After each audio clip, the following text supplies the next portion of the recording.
Hey everybody, it's Chappie. Hope you are having a fantastic day. I know I am. I got a question for you.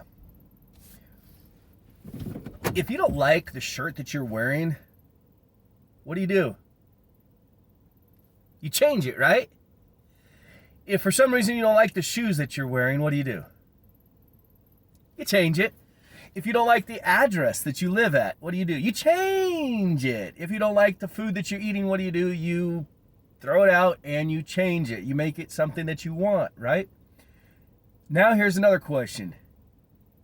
If you don't like the feelings that you have about yourself, what do?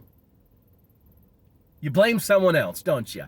No, you change it. We all have the ability to change. That's the beautiful thing about us. We are remarkable as human beings. We are the only species on this planet that has the ability to change if we don't like how something makes us feel. If we don't like the job that we have, guess what?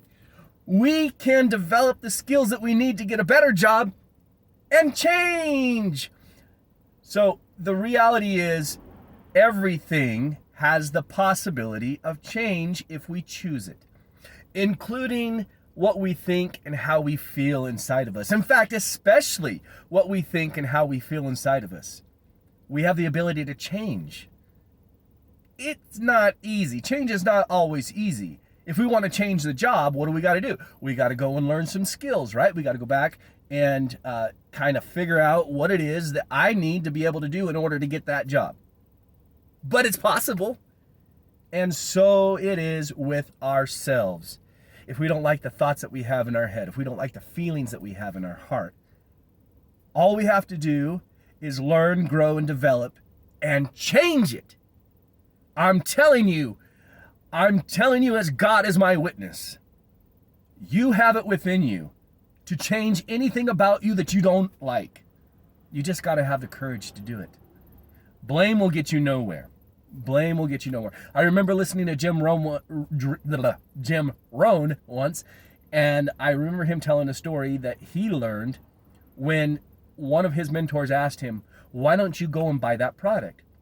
Well, Jim said, "It costs too much." His mentor said, "No, it does not cost too much. The problem is you can't afford it."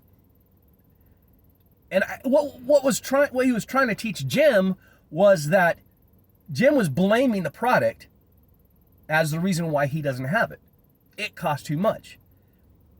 But what he was teaching Jim was that it's not on the product. It's on Jim. He can't get the product because he doesn't earn enough. He can't afford it. So Jim has to figure out how to fix Jim so that he can go out and get that product. It's not the product's fault. It's not the price of the product. It's because Jim hasn't done things in his life to be able to afford that product. I want to challenge all of you. The next time you find yourself wanting to blame someone or something for how you feel or for what you have, remember, it's not anyone's fault except your own. And I know that's hard to hear, but it's true. It isn't because it costs too much, it's because you can't afford it. It isn't because, it's not possible, it's because you don't choose to put steps in to make it possible. That's Chappie's thought for the day. I hope you are all fantastic again. But if you're not, know that you still have time to make a change. I love you guys. We'll talk to you later. Bye now.